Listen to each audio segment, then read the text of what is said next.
Hi நண்பா, welcome back to SOS unique. தளபதி தமிழக வெற்றி கழகத்தின் ஒன் ஆஃப் த மாவட்ட செயலாளரா ஆட்டோ ஓட்டுநரை நியமிச்சிருக்காரு. ஸோ இது எல்லா கட்சியிலுமே சகஜமா நடக்கிற ஒரு விஷயம் இல்ல. ஏன்னா மோஸ்ட்லி பணம் இருக்கிறவங்களுக்கு தான் பதவி கிடைக்கும். ஏன்னா அப்பதான் அவங்க எலெக்ஷன் டைம்ல நல்லா செலவு பண்ணி பிரச்சாரம் பண்ணுவாங்க.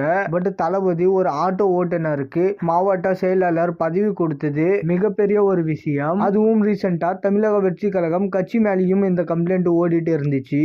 அதாவது ஜாதி பார்த்து பதவி கொடுக்கறாங்க அப்படின்னு ஒரு பக்கம், இன்னொரு பக்கம் பணத்தை பார்த்து பதவி கொடுக்கறாங்க அப்படின்னு சொல்லிட்டு கம்ப்ளைண்ட் எல்லாம் பண்ணிட்டு இருந்தாங்க. அண்ட் அதுல எது உண்மை எது பொய்ன்னு கண்டுபிடிக்கிறதும் ரொம்ப கஷ்டம். ஏன்னா பதவி கிடைக்கலன்னு அவதூறு பண்றதுக்காக சில பேர் சொல்லலாம், ஆறு சில பேர் ஜென்யூனா கூட சொல்லலாம். பட் இதை தவிர்க்க தளபதி தான் ஒரு டீமை வச்சு சால்வ் பண்ணணும். அண்ட் அரசியல் கட்சினாலே இது ஒரு மிகப்பெரிய பிரச்சனை.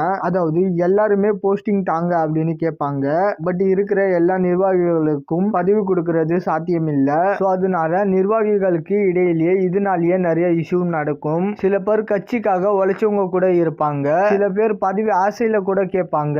சோ அதனால எதுன்னு கண்டுபிடிக்கிறது ரொம்ப கஷ்டம். அதனால சோசியல் மீடியால இந்த மாதிரி ஜாதி பார்த்து பதவி கொடுக்கறாங்க, பணம் கேட்கறாங்க இப்படின்னு கம்ப்ளைண்ட் பண்றவங்கள முழுசா நம்பவும் முடியாது.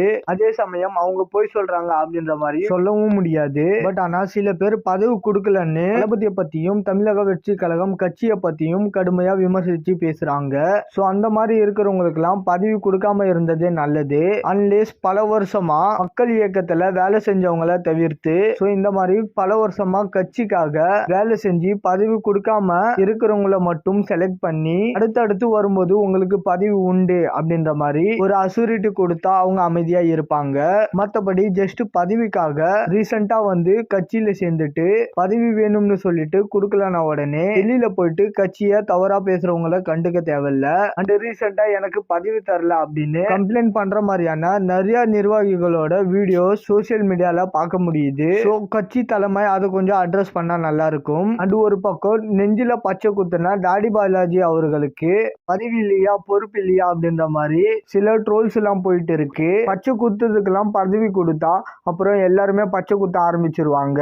ஃபர்ஸ்ட் அந்த மாதிரி பண்றவங்களுக்கு பதவி கொடுக்க கூடாது. சோ பச்சை குத்துறது டேட்டோ போடுறதுன்னு சொல்லிட்டு தளபதியை இம்ப்ரெஸ் பண்ண ட்ரை பண்ணாம மக்களுக்கு இறங்கி வேலை பார்க்கறவங்களுக்கு தான் பதவி கொடுக்கணும். அதுவும் இப்பதான் கட்சி ஆரம்பிச்சு ஒரு வருஷம் ஆகிருக்கு. ஃபர்ஸ்ட் தேர்தலும் இப்பதான் சந்திக்க போறோம். சோ அதனால இன்னும் நிறைய டைம் இருக்கு. பதவி கொடுக்காதவங்களுக்கு பதவி கொடுப்பாங்க.